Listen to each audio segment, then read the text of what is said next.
and we're very fortunate to have with us today Andrew Lambourne, who works for Nuffield Health here in Bedford Lakes, and also Lucy Griffith, who is based in Amsterdam.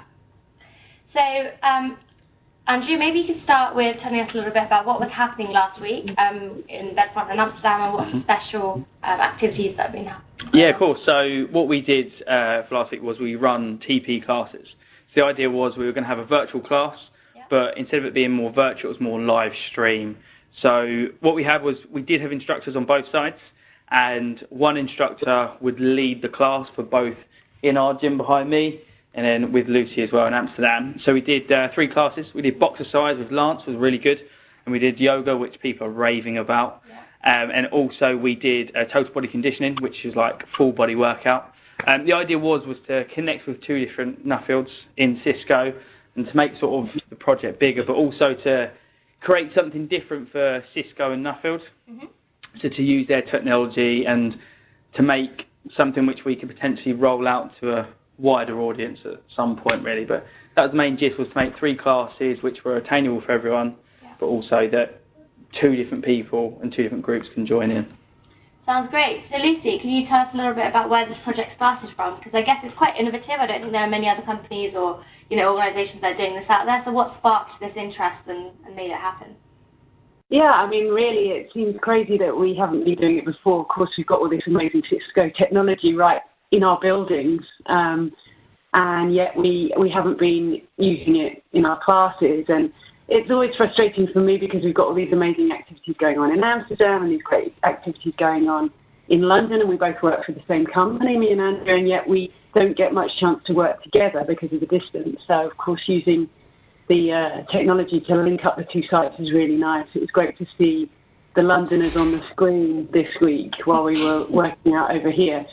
So, yeah, the inspiration was also to add value to our timetable because there's a lot of skills over there that we can't offer here and vice versa. So that was the main idea, is to just get some new input and share ideas and increase our numbers. Great. Okay. All right, thank you both. So I'm interested to hear how this ties back to the Cisco Pavelka initiative and those 4 elements of Eat, Sweat, Think and Connect. So how do those classes help to really make the most of those elements? So if we look at the sweat element, obviously pre-self-explanatory, we made obviously a lot of people work out, but the main idea of the sweat part was we made people work out in a different way to what they might be used to. So it gave them a different sort of perspective of training. My training ability is different to Lucy's different to mine, and Lance, who done the box size, was very different to how we teach it. So the great thing was it gave people a different mindset of how to train, but also it gave them something different to do in order to potentially increase their ability. So we had Lucy's yoga, which was very different to what we're used to, but we had loads of people do it here, which was brilliant, and now people are more interested in it, so we've increased the sweat part, which obviously links back to the Pavelka strategy, which we work really well with obviously Bedford and Amsterdam. Yeah, it's great because I know we haven't previously had yoga class available to us, so I really enjoyed that session. I thought it was really good as well. Lucy, do you have any thoughts on how it's all bringing together the TP classes and Cisco Pavelka? Yeah, the main element for me was the connect aspect. So the fact that we could connect, we were teaching in 2 countries simultaneously, joining those 2 groups together that wouldn't normally be connecting. That was a really nice feeling to be able to do that.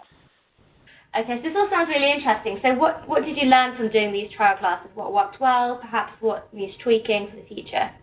Lucy, if we come to you. Yeah, for me it was a really amazing learning experience in terms of my teaching skills, because I'm so used to teaching live and teaching a group right in front of me and building that connection directly.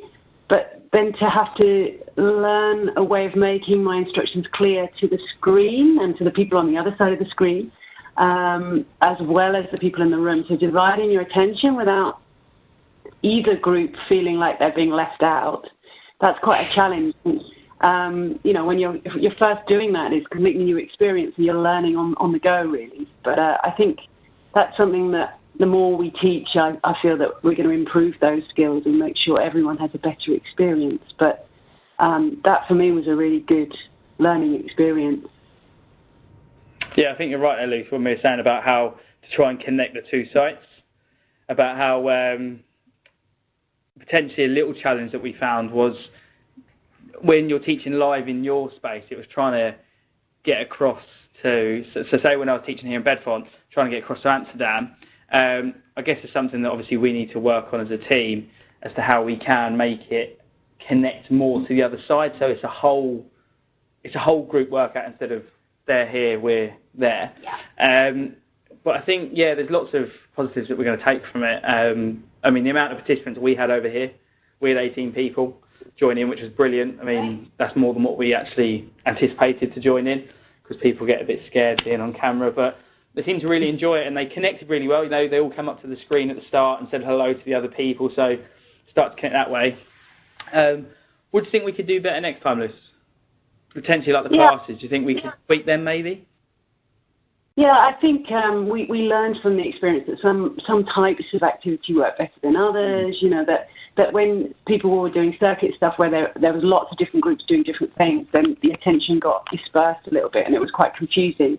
But when you've got an instructor giving direct instructions to the whole group, that worked really well. I think it was much easier to kind of control and teach a yoga group, which was quite quiet, and than it was to teach a big kind of really multitasking group like a circuit class.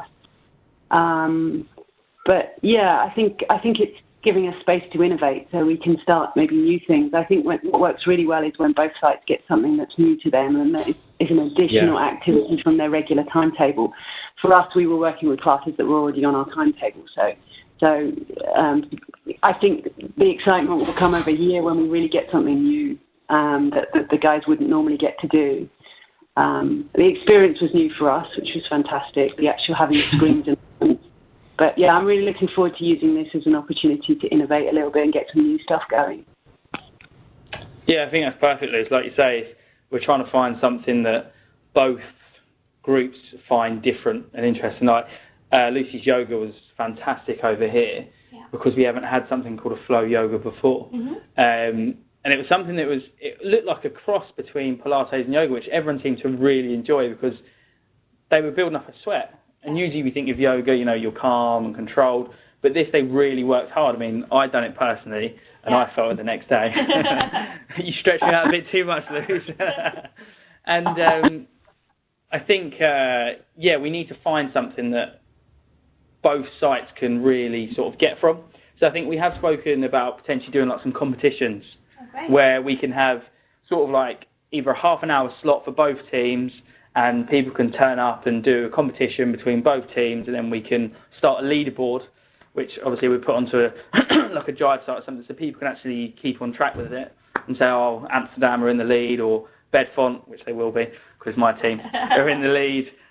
But it will be varied. But yeah, I think like what Lucy said about the circuits was we found that when we're people spread out, and I found that when I was teaching to Amsterdam, trying to teach someone at the back of the room was more difficult because someone was doing lunges, someone was doing press-ups, and it was, but then you're concentrating here. So I think what Luke's like saying, where you're doing, instructor takes just the whole element of it, and we do like a command circuit. That's something that, I mean, me and Luke have spoke about, was making it where the instructor is just the sole trainer.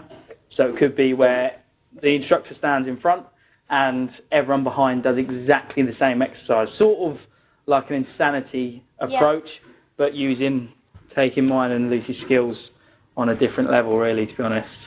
Great. So my last question to you both then is, what's next to come?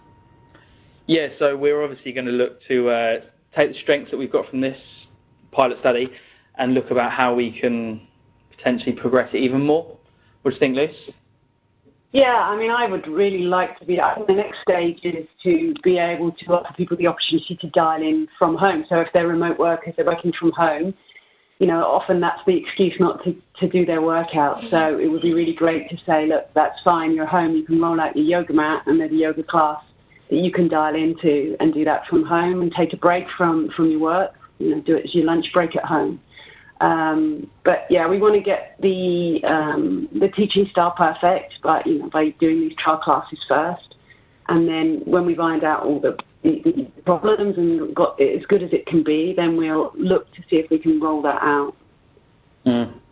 Yeah, perfect. What Lucy's saying there, we want to make sure that it's all perfectly tight knitted up, so we don't have any glitches and we only make it strength to strength and make sure that people really get from it, because we don't want people to feel demotivated or anything. So we want to make sure that both groups are fully motivated, enjoying the whole time, and that way, yeah, we can progress it. And like Lou said, remote workers is something that we are talking about and looking into. But again, just need to look at what class type we could give them.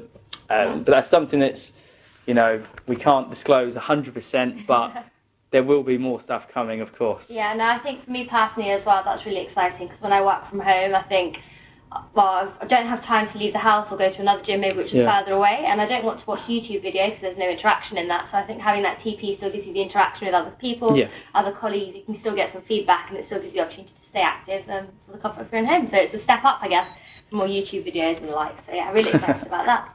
So thank you both, and yeah, looking forward to see what's to come. Perfect. Thanks, Anish. Great. Thank you.